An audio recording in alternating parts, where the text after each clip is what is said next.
제가 다니던 그 북한의 기관이 있는데 통일전선부가 해외 동포들을 관장하는 부서입니다. 북한에서. 저에 대한 성향을 알면서도 자기 도움을 받으니까 그냥 다 눈 감아주면서 그래서 아무 문제 없이 잘 했는데 제가 미국에서 한 설교가 있었어요. 김일성 동상이 다 무너지고 우상이 없어져야지 북한은 복을 받는다. 그걸 좀 올리지 말라 했는데 어떤 한 분이 그걸 유튜브에 올려버렸어요.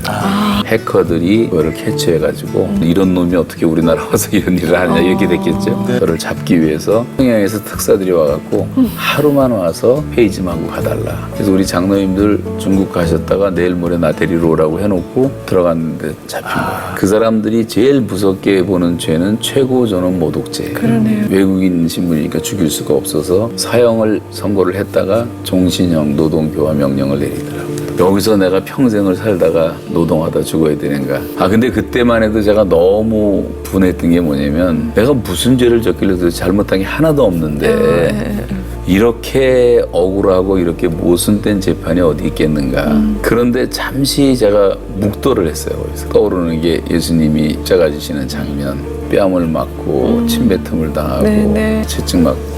예수님의 재판처럼 그렇게 모순되고 억울한 재판은 없더라고요. 갑자기 환상 같은 것인데 어떤 그 하얀 깃털 하나가 제 어깨 사이즈 되는 게 날라오더니 제 어깨에 딱 앉는 거예요. 그 순간에 모든 무거웠던 짐들이 다 사라지고 마음이 편안해지더라고요. 그리고 저도 모르게 잠이 들어버린 거예요. 첫날 밤에. 처음에 노동한 게 힘들었어요. 그쵸. 왜냐하면 겨울이었기 때문에 얼어붙은 석탄 창고에 들어가서 석탄을 깨는데 그 석탄이 이제 튀잖아요. 얼어붙은 거니까. 그럼 얼굴이 까매지고 피도 나오고 그러는데 그 다음에 관절이 말을 안 듣고 여기 접혀지지도 않고 인대가 끊어져서 어깨도 세 대가 인대가 끊어지고 동상이 아파오는데 근데 병원에 이제 간 다음에 일이지만 조금만 늦었으면 발가락 다 쌀 뻔했다 그러더라고요. 저를 조사하던 그 조사관들이 아주 거기서 골수 중에 골수였던 사람들이잖아요. 그러던 사람이 어느 날 갑자기 부드러워지더라고요, 이 사람이.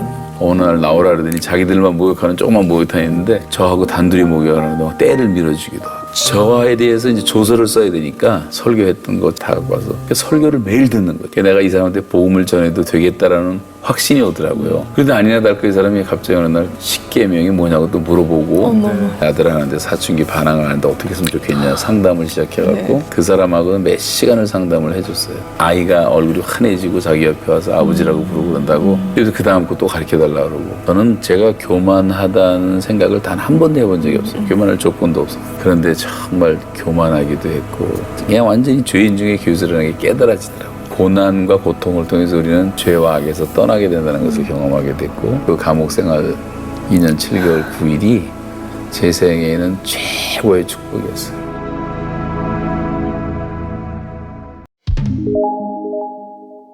내 안에 주를 향한 이 노래 영원한 노래 있으니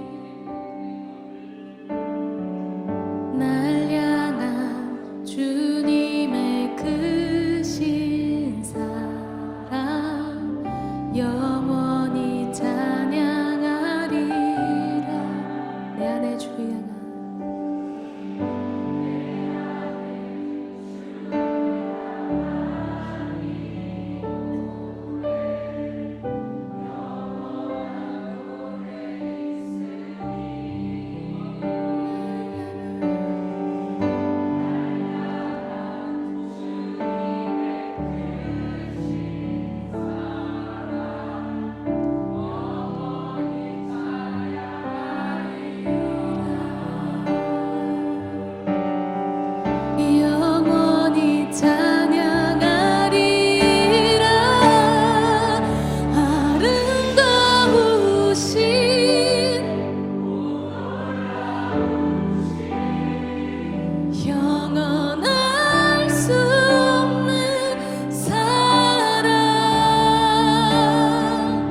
그 사랑 십자가 그 사랑 찬양하리 날 구원하신 그 사랑 내 삶을 드려 찬양하리라 놀라우신 주의 사랑 영원히 찬양하리라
내가 너희에게 이르기를 너희는 정탐꾼들이라 한 말이 이것이니라. 너희는 이같이 하여 너희 진실함을 증명할 것이라. 바로의 생명으로 맹세하노니 너희 막내 아우가 여기 오지 아니하면 너희가 여기서 나가지 못하리라. 너희 중 하나를 보내어 너희 아우를 데려오게 하고 너희는 갇혀 있으라. 내가 너희의 말을 시험하여 너희 중에 진실이 있는지 보리라. 바로의 생명으로 맹세하노니 그리하지 아니하면 너희는 과연 정탐꾼이니라. 그들을 다 함께 3일 가두었더라.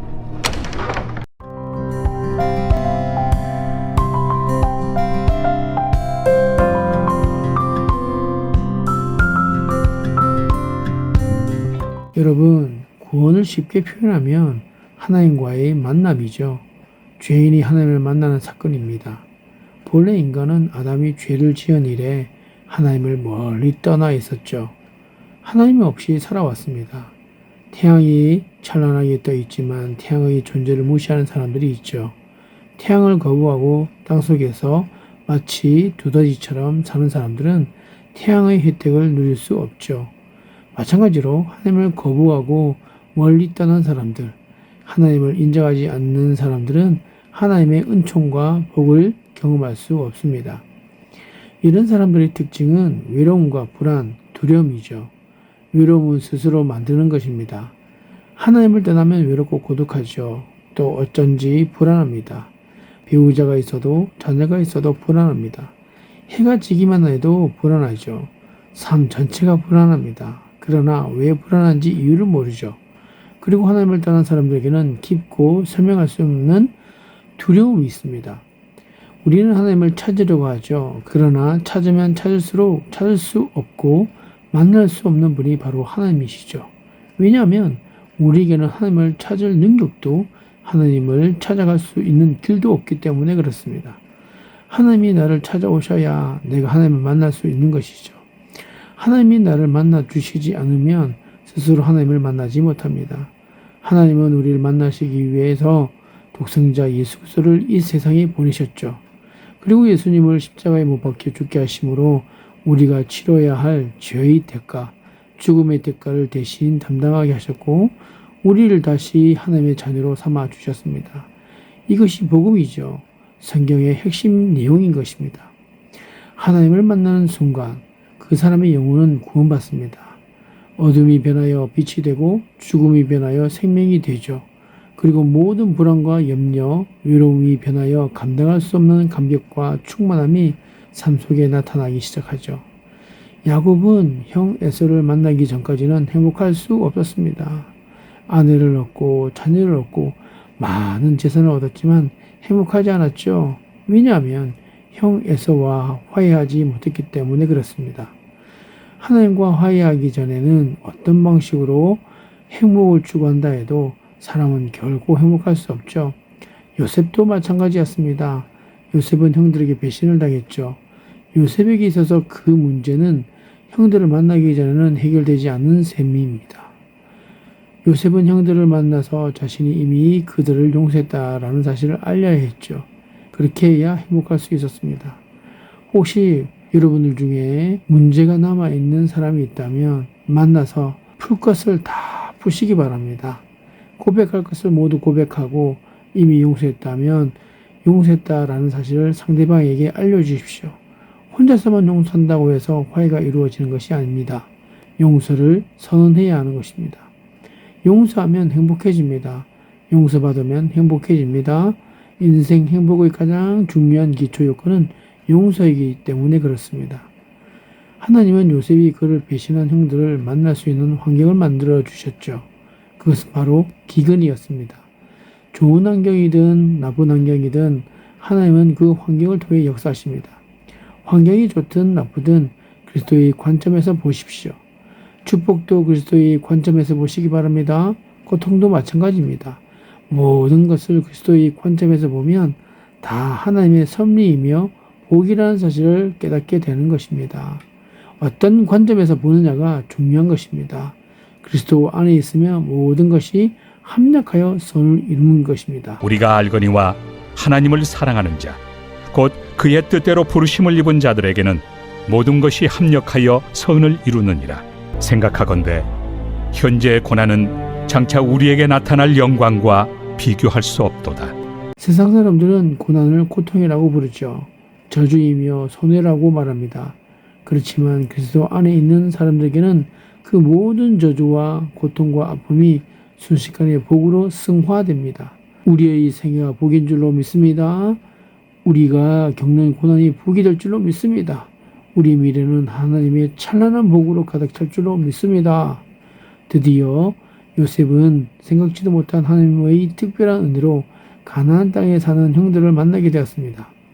이것은 상식과 순리에 맞지 않은 일이었죠. 가끔 하나님은 우리가 전혀 상상하지도 못한 방식으로 역사하십니다. 이 사실을 깨달으면 고백하게 되는 찬송이 있죠. 하나님의 은혜로 있을 데 없는 자 왜 구속하여 주는지 뭐라고요? 난 알 수 없도다. 아멘입니다. 누군가 나에게 침을 뱉고 뺨을 쳐도 심지어 내 인생을 꺾어버린다 해도 네 안에 있는 하나님의 비밀, 하나님의 큰 은혜로 인한 기쁨은 아무도 빼앗을 수 없다라는 의미인 것입니다. 사랑하는 성도 여러분, 그런 은혜가 저와 여러분들 가운데 임하게 되기를 예수님의 이름으로 축복드립니다. 기도하겠습니다. 십자가의 주님, 십자가에서 고통당하시고 피 흘리신 주님, 오늘 시간에 고개를 들어 십자가를 다시 바라보게 되었습니다.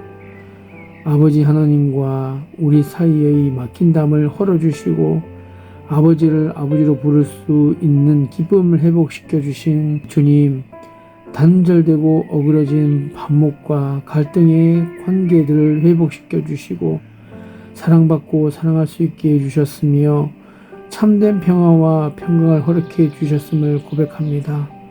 어둠의 정사와 권세를 물리치시고 주님이 참된 왕으로 다스리시는 하나님의 나라를 열어주셨음을 고백합니다. 십자가의 터 위에 교회를 세우시고 하나님 나라의 비밀을 나누고 누리게 하여 주셨습니다. 주님의 십자가로 용서받은 우리가 비로소 용서의 기쁨을 알게 하사 용서하는 자가 되게 하셨고 외제에서 용납함으로 나아갈 수 있게 하셨음을 고백합니다. 어두운 눈을 열어 치료해 주시고 일상을 하나님의 나라의 신비로 볼 수 있게 하여 주시고 하나님의 나라를 일구는 현장으로 바꾸어 주셨음을 고백합니다.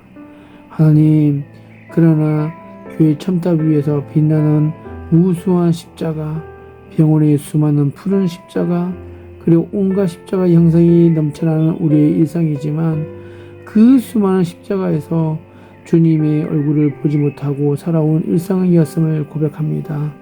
이제는 특별한 것 없는 일상이 되어버린 십자가는 그저 우리의 삶의 장식이 되어지고 종교적 상징이 되어버렸음을 고백합니다.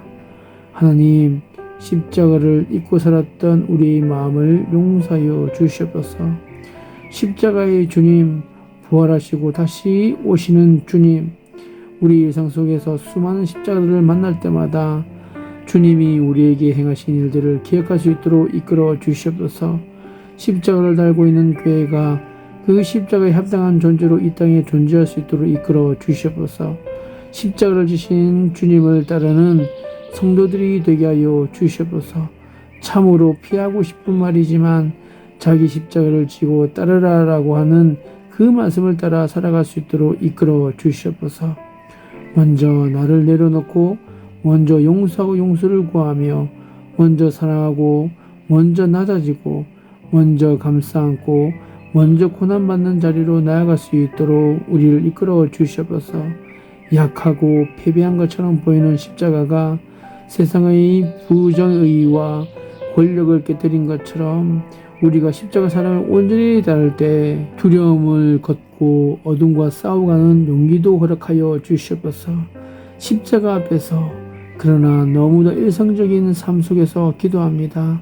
기도하면서도 우리 자신의 연약함을 알기에 모든 것을 덮어버리는 일상의 장막 안에서 살고 있음을 알기에 다시 주님의 도우심을 구할 뿐입니다.